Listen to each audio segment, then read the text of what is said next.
Welcome to The Cap, where we are here to speak with college reps and other professionals in the field of college admissions to help answer all your questions and guide you through every step of the process. So if you're serious about college admissions, you've come to the right place. Are you ready? Let's talk about it. And now, here's your host, Dr. John Durante.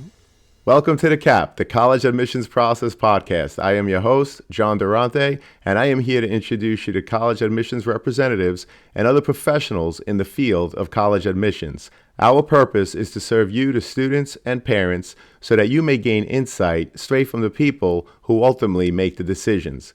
Regardless of whether you will apply to a particular school being highlighted, you should listen to all of the episodes, as each guest will give you tremendous insight and advice on every aspect of the college admissions process, prompting you to come up with your own follow-up questions for when you visit campus or meet with a college admissions representative yourself.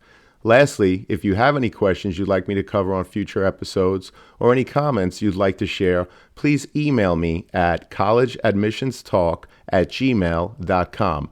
And don't forget to visit our website at www.collegeadmissionstalk.com. So are you ready? Let's talk about it.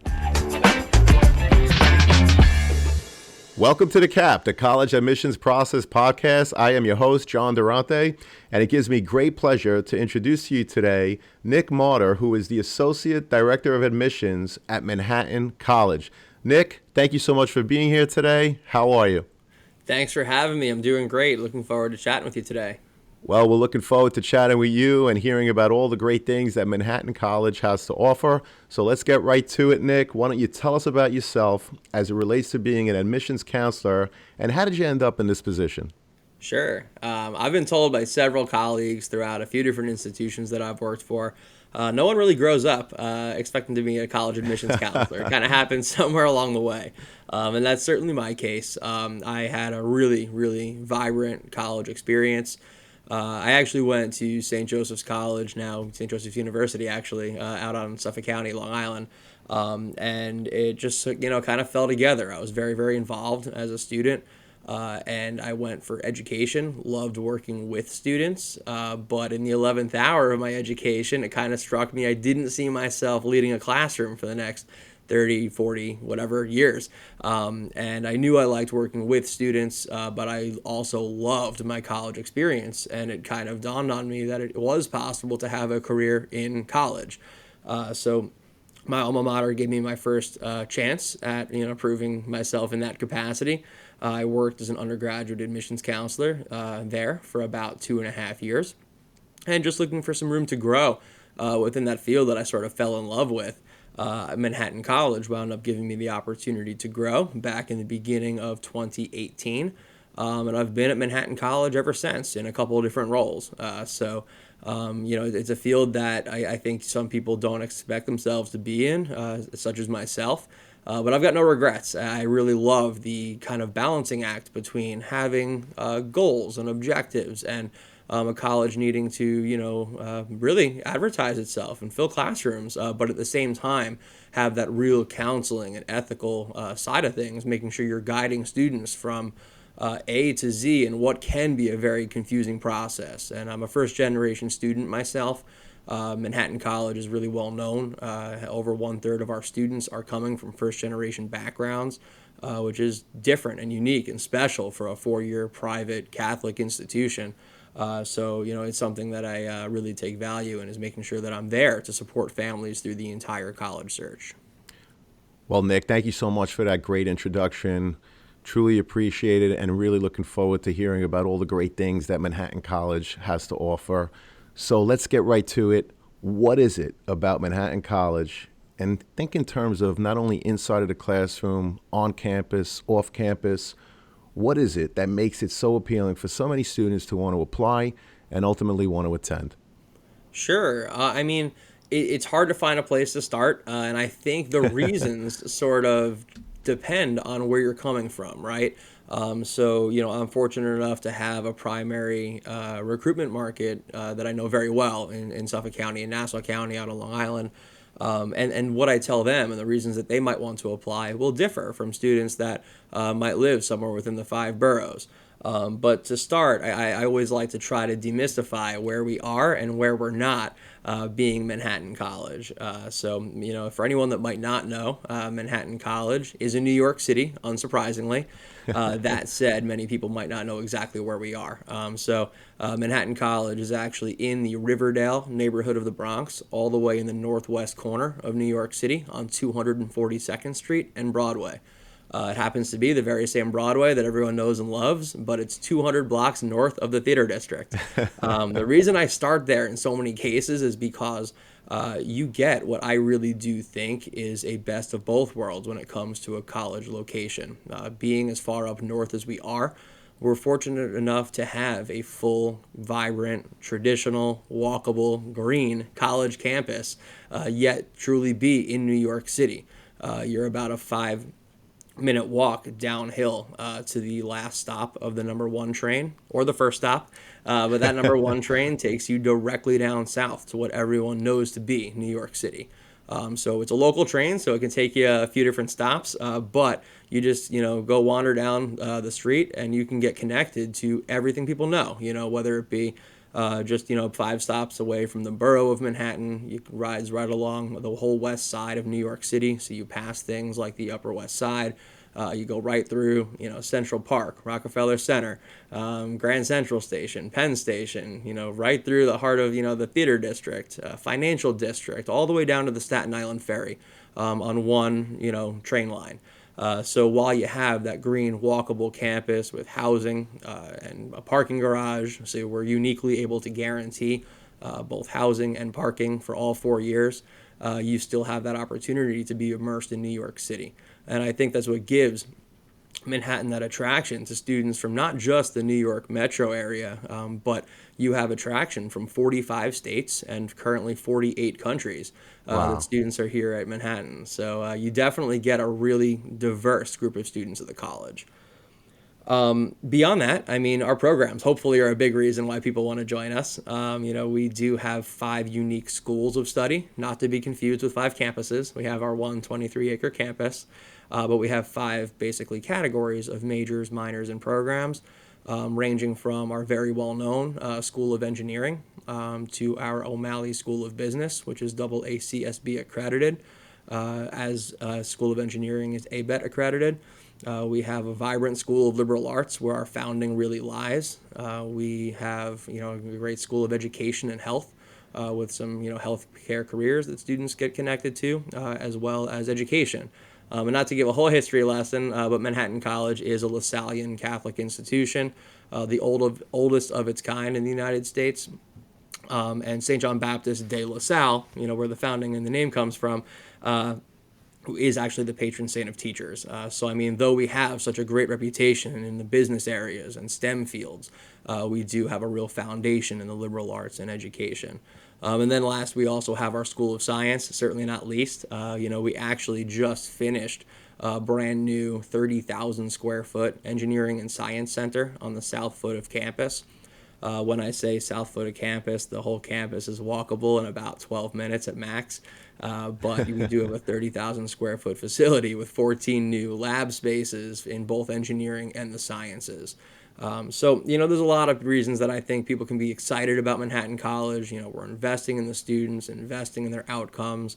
We're top 3% in the nation for average starting salaries, mid-career salaries. Wow.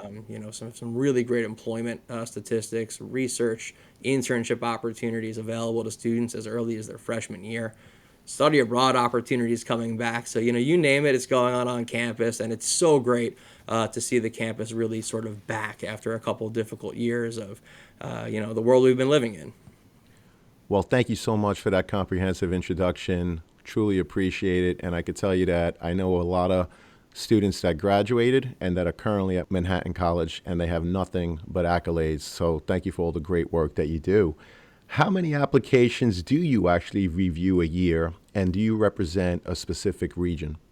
Sure. So I guess my answer is sort of in 2 parts. We, as a college, anticipate anywhere from about 9,000 to 10,000 applications per year. Wow. It's pretty substantial for a relatively small institution like us. We'd be considered a small mid-sized school with about 3,300 undergraduates.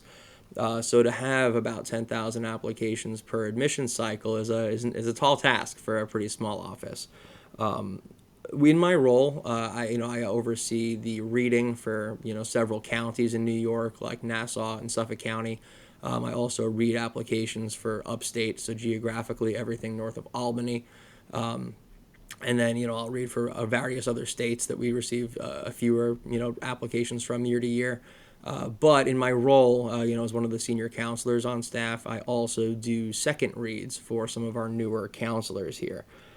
So I might kind of lead into a question later on, but basically our counselors are never just reading an application once. So overall, I read probably, at least in part, about 2,500 to 3,000 applications per cycle.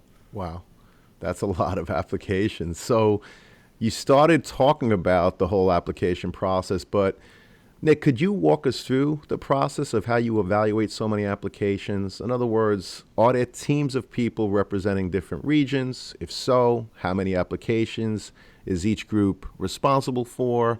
And give us a little bit more insight in terms of just the overall process. This is something that students and parents and myself, we always appreciate hearing. So again, any insight that you could offer, we'd greatly appreciate it.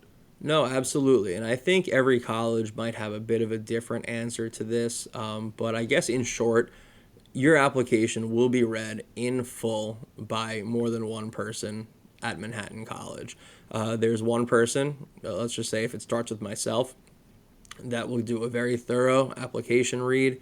I'll make some notes on the application, whether it be, whether you have a 100 overall GPA and you're a slam dunk admit to Manhattan College, and you're a really great involved student, we'll still read your application from cover to cover. And in my case, at that point, I can send it off to our director who sort of okays my initial decision based on my notes and then a bit of a look over. Granted, our director is not looking at 10,000 applications themselves, so it is a committee. So, for any of our more junior counselors, they do a first read, sort of simplify your application. They do a very thorough read of your application, again, from cover to cover. I'm going to cross-check it at that point as a more senior team member, which is why I actually have about 3,000 applications in my cycle, because I'll read maybe cover to cover as a first read, 1,500 to 2,000 applications, and at some point, maybe a little bit less, but then at that point, I'll provide a second read for sometimes several thousand more applications, where I'll take the notes from some of our newer team members, cross-check things, make sure it's been a thorough, precise read, and then there's a bit of a checks and balances. We have our director also come in and as an equal member. So it's a small team of about 8 people, all things considered, but really from November through today, even in April, we're still reading applications as a school that operates on a rolling admissions timeline. Granted, November through February is when really it's at its peak, but we do still see applications coming in here and there with some really great students. And I think if you're listening to this, I don't necessarily recommend that you push your application out as far as March, April, but sometimes you need to expect the unexpected, and we've been in a very competitive application market, and maybe if someone had their eyes set on certain schools earlier in the process, might have gotten some mixed results as far as their admissibility, and they want more options. A school like us that operates on a rolling admissions timeline is happy to provide those additional options for students to possibly find a home. Which is why we are still getting applications into March and April at times. Much less so, though. Nick, could you just elaborate a little bit more on the rolling admissions application? It's not something that every school offers, and there might be parents and students that are not quite familiar with it. So if you could just give us a little bit more insight in terms of that, I'd appreciate it. Yeah, sure. So I think that there's such a glossary term of so many different admissions related, vocabulary words, I should say, that, kind of involve the whole college process. So knowing the difference between some of those is going to be important eventually. But one of those is, a college like ours operating on a rolling admissions timeline. Essentially, how I explain that to parents is we take applications from as early as when the common application opens on the 1st of August all the way through, May, and sometimes later if we have the room in the class to work with students in that capacity. But essentially, it's first come, first serve. While we are busy out on the road recruiting and visiting high schools and meeting with school counselors, we are starting to get applications in through September, October, and early November when we're busy outside of the office.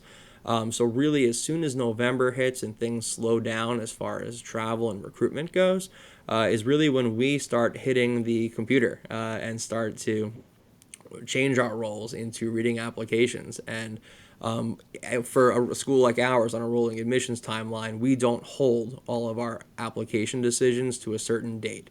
There's plenty of schools that will release all of their applications on a certain date or time, and some of those are very well communicated. For us, really starting early December, we have our most recent applications read and decided. We'll communicate with them right away on what their decision is. So if you apply sometime between August and mid-November, there's a very good chance you're going to have a decision from us before we break for the holidays. So really that's our philosophy with a rolling admissions timeline. If you're going to apply nice and early so you get a decision nice and early. So you have as much time as you can to make what might be your biggest decision in your life so far as your college destination goes. So that's really how we envision a rolling admissions office like ours. Absolutely. And again, I really appreciate that insight and explanation of some of the different vocabulary terms as you put it. Nick, what is the average profile of the current freshman class in terms of all of the things that you look at, GPA and perhaps SAT or ACT scores if they choose to submit them? Sure. So the numbers have changed a tiny bit, with less students submitting SAT and ACT scores. Our given range year to year has not changed on what we typically see our students accepted with. So we like to say about an 1100 to a 1240 for your SAT. Despite that being a pretty large range is where our average 50% lie. For students in the math and sciences and STEM programs, engineering, typically we like to see students on the higher side of that scale with a little bit of a stronger basis in the math areas and a concentration there. For the ACT, typically a 22 composite score to a 26 composite score. Again, we do see students typically in those STEM areas be on the higher side of that scale. And then for GPA, there's a lot of different schools that have a lot of different grading scales. We make sure that in our world, we convert everybody to a 1 through 100 point scale. So if you're on that scale, typically an 87 to a 93 GPA. And then if you're on a 4.0 scale, a 3.2 to a 3.8. That said, we will look at everyone's weighted GPA and recalculate it when necessary if a school, we feel a school weights it too heavily. But every single student that we look at will be converted to a 1 through 100 scale. That said, again, if you are a school that is not on a 1 through 100 scale, don't be concerned. It's not going to hurt you in any way. We will recalculate it. So no matter what scale your school is on, you won't lose any credit or be in any, harm if you end up, applying to Manhattan and we just convert it. So you mentioned test optional, and I was curious, as are a lot of students and parents, what's the percentage of students that applied without submitting their test scores? Because there's a myth that test optional really doesn't mean test optional. So I think it'll be helpful if you could just share some insight in terms of the percentage of students that applied without submitting their test scores. No, so you're completely right. I think that it's been a point of contention and a point of anxiety for a lot of students and families because a lot of schools went test optional or test blind without really having much warning due to the wake of the pandemic. And Manhattan College being one of those. We did have test scores as requirements as early as early 2020 even, and then we sort of had to adjust from there. That said, when we made that adjustment and into today, when we are test optional, we mean that very, very literally. If you do not submit a test score, it is one less metric that we look at. All students, and this is where you have to listen very carefully, all students are at no competitive disadvantage should you choose not to submit your test scores. You will be looked at the exact same way for every one of our programs, for admission, financial aid, scholarship, the exact same way as someone who submits their scores. There's just one less metric that we're going to be looking at. When I say that, I mean we'll be looking a little bit more carefully at your transcript. We'll be looking a little bit more at your progression, your trends, your academic rigor, all those different things that we have access to on your transcript. We'll be looking at a little bit more carefully because we won't have another metric to compare it with. So I can promise all of our applicants, current and future, that you'll be looked at the exact same way, whether you submit a score or don't. And that's for all of our programs, and that carries through to scholarship as well. Well, we appreciate that, obviously, Nick. And I know that Manhattan offers students the option of applying early decision, which, of course, is binding. Nick, if a student applies ED, is there a better chance that they will actually be admitted? And what advice would you give a student considering applying ED? Sure. So for early decision, again, this is more vocabulary terms in the admissions process. Early decision is something Manhattan offers, of course. We have a November 15th deadline for that. I do try to be pretty transparent. I think that students that should apply early decision to Manhattan College should be in love with Manhattan College. You know, you should be 100% committed to coming here if you consider applying early decision. The reason I say that, for anyone who might not know yet, early decision, is binding. You apply to maximum one school early decision. Basically, if you are admitted to that school, in this case Manhattan College, you're expected to attend if you're accepted shortly thereafter and commit via submitting your enrollment deposit nice and early. So for anyone who wants to do a little bit more of a thorough college search where you're not entirely sure where you'd want to go, and I think my biggest pieces of advice is if finances play a primary role in your college selection process, I'd recommend not applying early decision because you'll be looked at the exact same way for scholarship and for financial aid. But why would you, limit your school choices if, for whatever reason, maybe we're not within budget? And that said, we do try to be very competitive, as far as awarding, financial aid and making Manhattan College an affordable option for families. But for students that are applying early decision, it's really meant for students that want to tie a bow on their admissions process nice and early in their senior year. They know exactly where they're going. And of course, scholarship and financial aid is helpful, but it might not be the driving factor in their enrollment decision. If that is you, I just recommend applying nice and early, regular decision, because you'll have your decision from us more than likely sometime in December, January, if you apply early anyway. So that's kind of my advice there. And then if you don't mind, just one more note. For early action, that's a very popular question that we are asked. We do not offer early action because essentially with rolling admissions the way we are, we do that anyway. So if you apply early, you're going to get your decision early. So we don't hold on to our decisions till a certain date. So we don't offer early action. It doesn't mean we don't essentially do that. It's just not part of our process. We don't have a special deadline for that. Well, thank you so much for explaining all of that and more. ED, early action, rolling admissions, like you said, there's definitely a long list of vocabulary terms, so we appreciate your insight, of course.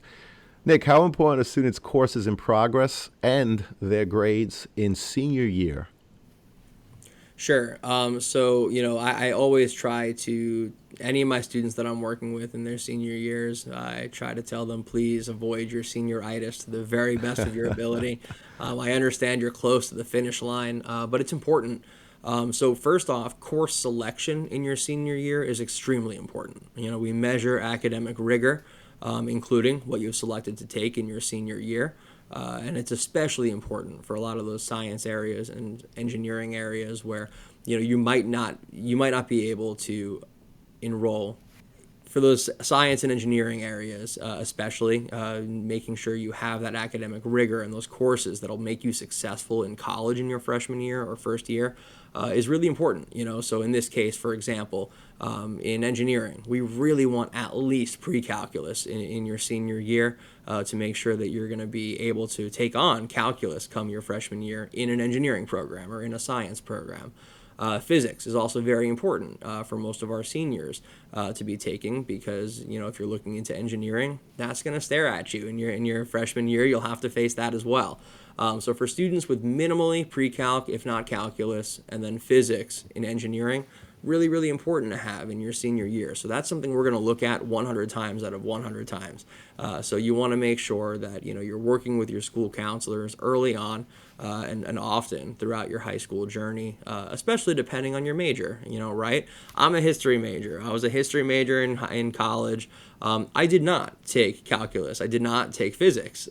Yet at the same time, I was also not looking to build bridges or work in engineering.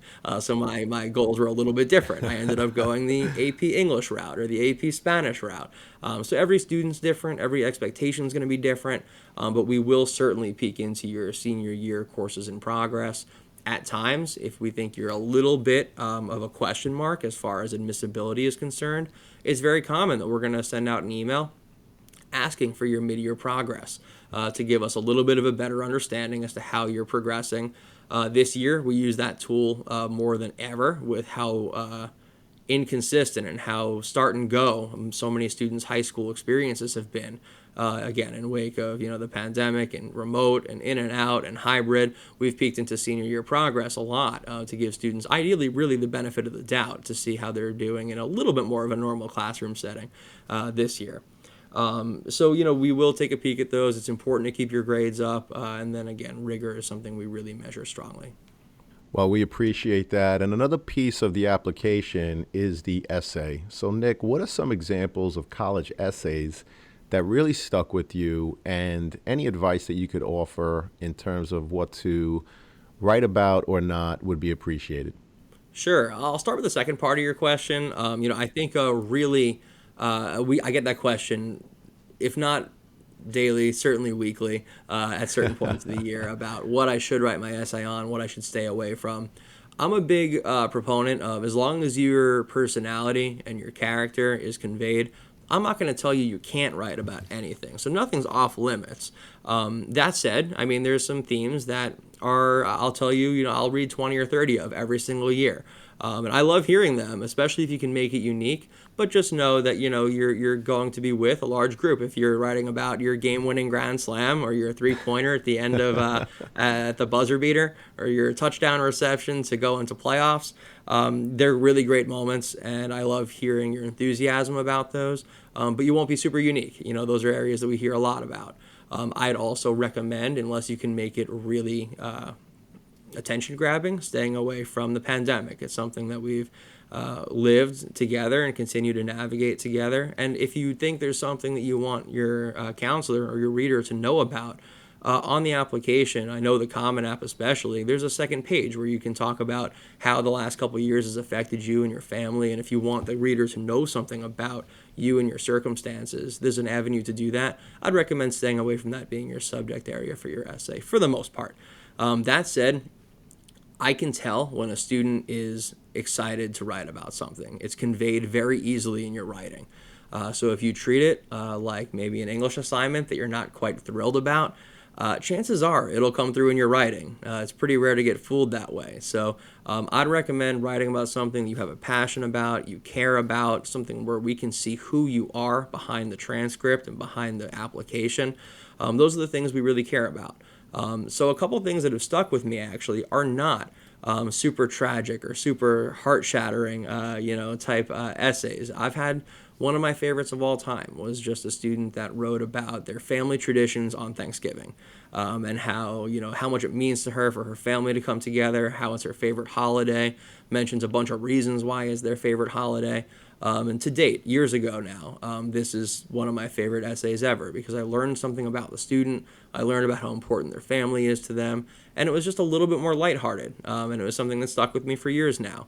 Another one is a talent that I'll probably never see again. The student decided to write about how they constructed models out of popsicle sticks and then added it in a link at the very end to some of their different models that they've made. Unique. Great. It's going to stick with me, and it's something that I'll really value and I had a great time with.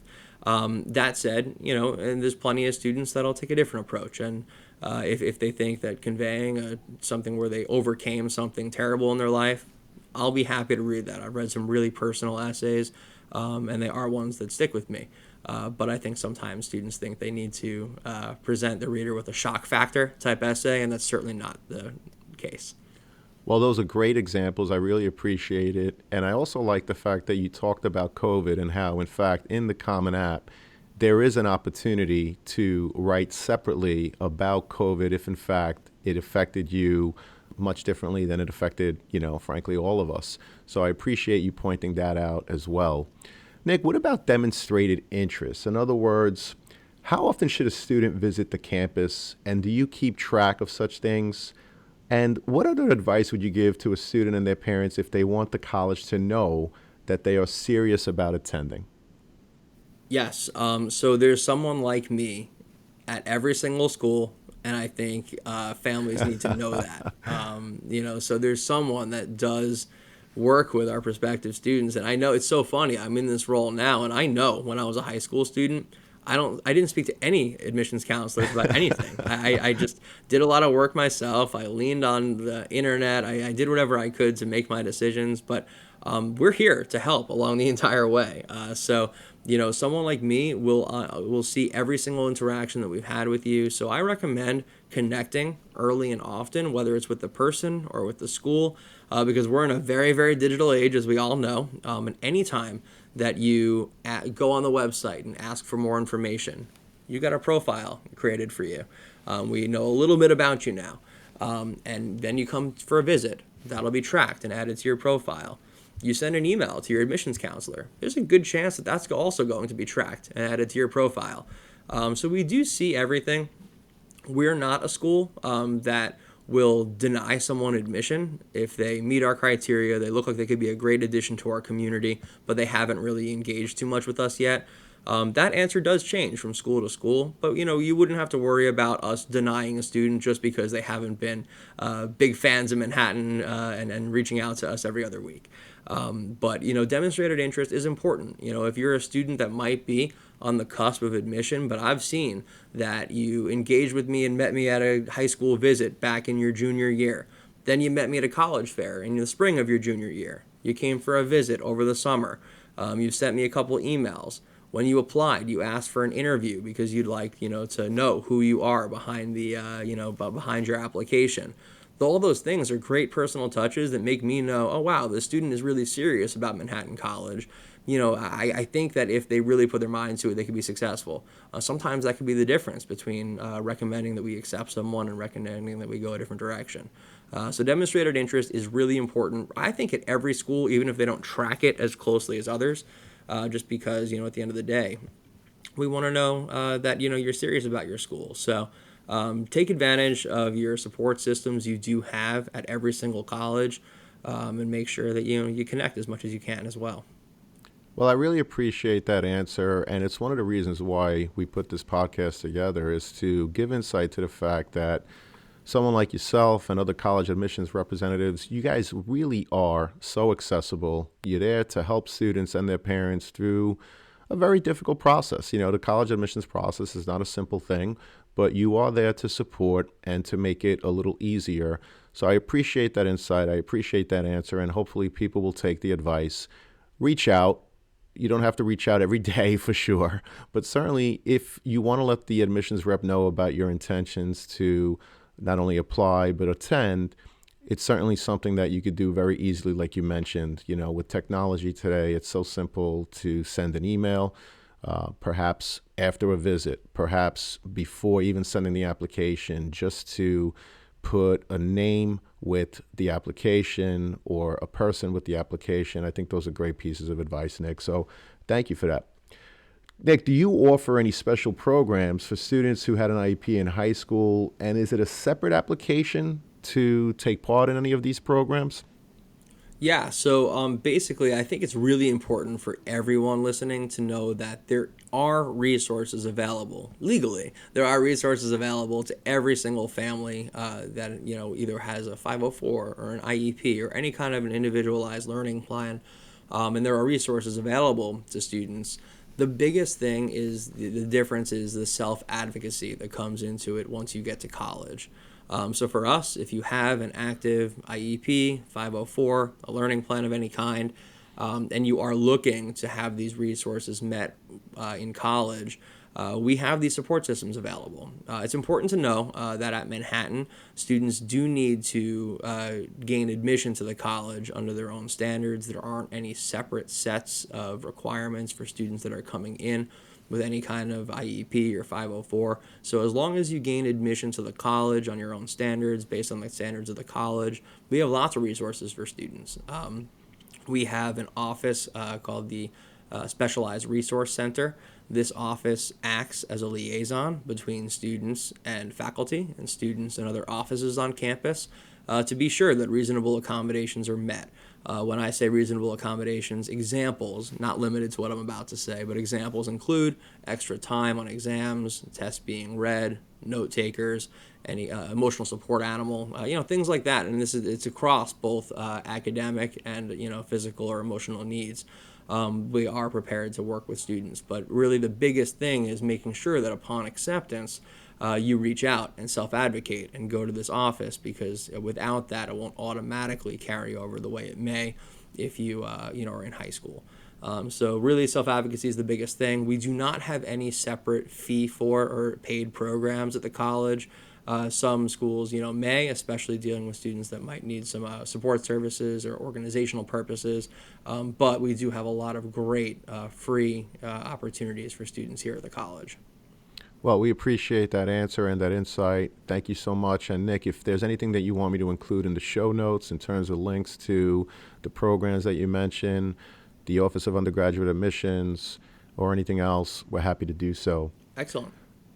What about students aspiring to play sports in college? What advice do you have for prospective student athletes in terms of making their intentions to play known? Sure. So actually, one thing I might have not mentioned at the beginning about student life and the reasons to attend Manhattan College does offer Division I athletics. We play in the MAC conference, so we play other schools. A couple of the schools I'll give a little bit of a shout out to that are in our conference include St. Peter's, Iona, Marist, Quinnipiac, Fairfield, Siena, Ryder, to name most of them, I believe. But we are mostly recruitment based, meaning that there aren't going to be open tryouts really for any of our sports. Most of them are recruitment based, where they'll reach out to you and they'll start, recruiting students starting their junior year. That said, we do not know every talented athlete out there. We do look to add both, recruited athletes and walk-ons. Walk-ons are not open tryouts, but they're students that we might be talking to in their senior year, or we might have found out about them a little bit later in the process. But if you want to get on our radar, we have an athletics website called gojaspers.com. Again, gojaspers.com. And that is a website where you can fill out a prospective student athlete questionnaire. You can do that as early as your sophomore year. You probably won't hear from us until your junior year for NCAA compliance reasons. But it's a way to get on our radar. You can submit some clips, some tape. We'll get to know about you, how to contact you. And that's how we can end up discovering more about you via your intention to play intercollegiate athletics. Just a side note for those of who might not be D1 quality or might not be looking to play at the D1 level but want to remain fit and active on campus, over 1/3 of our entire student enrollment participates in at least one intramural sport.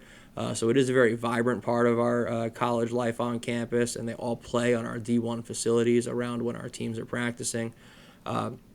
And at the same time, on a little bit of a different note, we do also compete in the MAC conference in esports, and that has blown up in the last couple of years, where especially in wake of the pandemic, we've had a huge interest growth there. So it started, I'd say, early 2020, but we've got over 80 or so students that are involved in one of our several different esports that we compete against. So that's made a lot of a wave as well, where you don't have to be recruited starting your junior year, but you can demonstrate some interest as soon as you get to campus. Well, that's great insight, and thank you again. And yes, esports is definitely something that's taking off and really fun to watch and participate in. So I appreciate that. Lastly, Nick, what are the 3 top pieces of advice you would give a student and their parents who are getting ready for the college process? All right. So, I think that it can be super stressful if you try to take in the entire process in one day. You want to take a deep breath. You want to work with people throughout really a full year plus. But it all starts with, kind of figuring out what you don't know already. So visit schools, visit small schools, visit big schools, go to state schools, go to private schools. You want to see where you see yourself. At the end of the day, what I think so many people won't tell you is that I'm sure you can be successful at 1,500 different schools. That said, the difference is going to be what makes you feel right. I think that getting onto campus, especially now that that's becoming more and more possible for families, getting onto campus and visiting schools does such a great job of sort of demystifying and sort of clearing up whether or not you can see yourself at an institution or not. And I think that's a really big thing. So go visit schools. It's never too early to visit, at that point, as long as you think you'll remember it by the time that you're applying. Visit early, that way you can kind of get a better of idea on those schools that you're going to wind up applying to. Even if it's the same vibe, hey, I really like that small-ish private school sort of a setting. There you go. That kind of limits your list right there. Or maybe that's not your fit, and you can sort of build your list for there. So I say visit schools is a big, piece of advice. Number 2, get a calendar. Sounds really silly, but with all those glossary and vocabulary terms that we talked about, schools have a bunch of different dates and deadlines and open house dates and accepted student dates. I'd get a calendar or an email or an email exclusively to your college search and application process. I think that really kind of cleans things up and makes things nice and organized. And then number 3, it's kind of a repeat on what we already talked about. Take advantage of your resources. There's someone like me, and my favorite part of the job is working with students. My favorite part of the job is talking to people, talking to families, going through financial aid packages, kind of just going through the entire process to make sure that by the time you make your decision on or around May 1st, it's the right decision and you make one great decision. So take advantage of your resources for sure. Nick, those are tremendous pieces of advice. I'm so happy because I know it's going to be helpful to so many students and their parents. It was an honor and a pleasure not only speaking to you, but to hear about all of the great programs that Manhattan College has to offer, both inside of their classrooms and beyond. Really want to thank you for your insight and your time today, Nick. We really appreciate it. Thank you so much. Thanks for having me.